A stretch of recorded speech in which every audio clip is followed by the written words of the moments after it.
So, we all know about mid-century modern. Timeless pieces characterized by clean lines, organic forms, all with an emphasis on the utility and harmony of a product within a space. But what about new century modern? Let's set the scene. I think if I do this. Okay, so about new century modern. I first heard this in an article by Design Wanted, and it's a term coined by Canadian design studio Edits. Essentially, it's a movement rooted in reinstilling the values of modernism in a contemporary context. You can see it here with this dining chair that I'm sitting on from Target.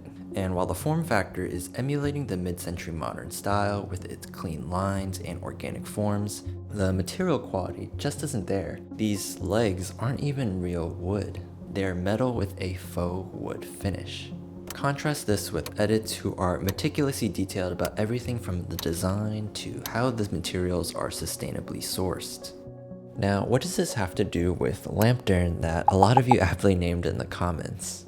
In my last video, I talked about how my Akari lamp was a huge source of inspiration for the task light I designed that eventually became my dream lamp. But the Akari light sculptures designed by Isamu Noguchi were actually an evolution of what came before it, the traditional Japanese chochin lamps. Noguchi first saw these in 1951 in Gifu, Japan, and was actually asked by their mayor to revitalize their city's dying lantern industry. And the way he did that was by exchanging the traditional candle with the modern light bulb, ensuring that this cultural icon and comforting light would live on through his light sculptures. In the same way, lamptern is an attempt at honoring Noguchi's legacy.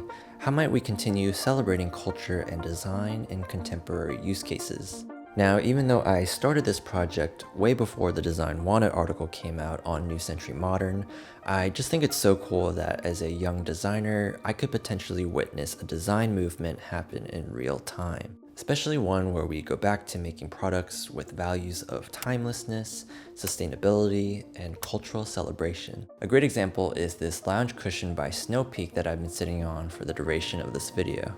It's a contemporary version of a Japanese design ground seat, where its primary feature is its ability to fold in half for compact storage, or if you want a little more height off the ground. But what do you guys think? What are some other products that you've seen or have used that embody the values of New Century Modern? And speaking of you guys, I am more than blown away by all the engagement that Lamptern has gotten. I literally had 50 subs and I think like 100 views on the first video, and now it has 120,000 views, which is crazy. I have no words. And having one of my favorite YouTubers of all time comment on my video, that was also crazy. If you guys don't know Scott's work, please go check it out. I'll link it in the description.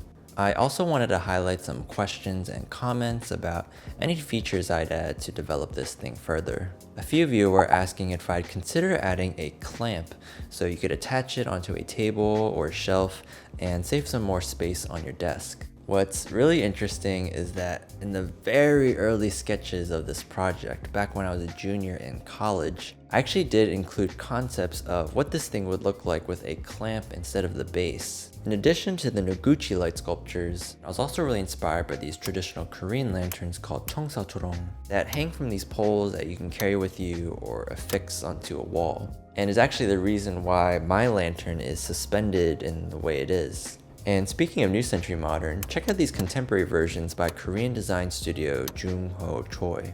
I actually recently found out about these, but they were made back in 2009. But back to the question. Yes, clamp was considered, and definitely something to explore in a future version. Next, someone said that the only flaw are the symbols where the optical controls are at the base are really hard to see, especially for someone who's elderly. This is a really good point and is also an observation I made after using this thing for a bit. So with any product, there's a certain level of automation you get to where once you understand how it works and how to operate it, you're able to use it more easily on a subconscious level. And since I designed this for me, I know where the on-off button is, the color temperature, dimness, etc. But it got me thinking of those dimmer switches where once the lamp's turned off, this indicator light blinks on. But I've been thinking of a version where once the lamp's turned off, the symbols light up, so you're able to see the optical controls in the dark. Maybe in the 3.0 version of this thing, but definitely a good point to make.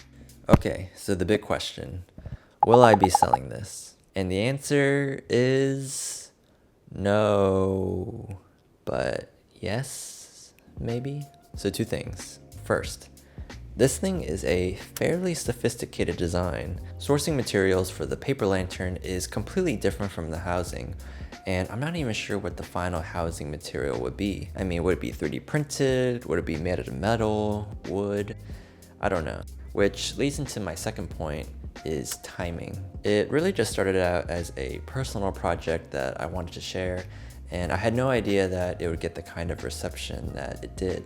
Right now, I'm navigating my early career, applying to different jobs, seeing how much I want to do YouTube, either part-time or full-time, and this just doesn't feel attainable yet. I would really need things to fall into place to make this viable for production and get it out to market, but that's actually always been my goal. I'll be making a separate video on this, more on who I am, why I started this channel, and my aspirations as a designer.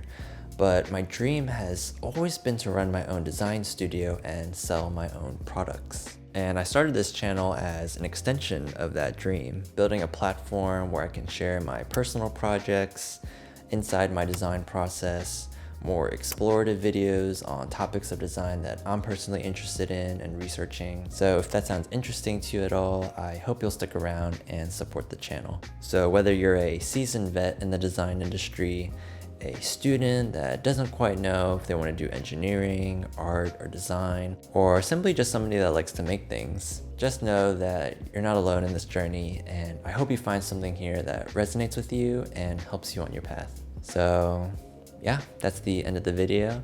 Thank you so much for watching, and until next time.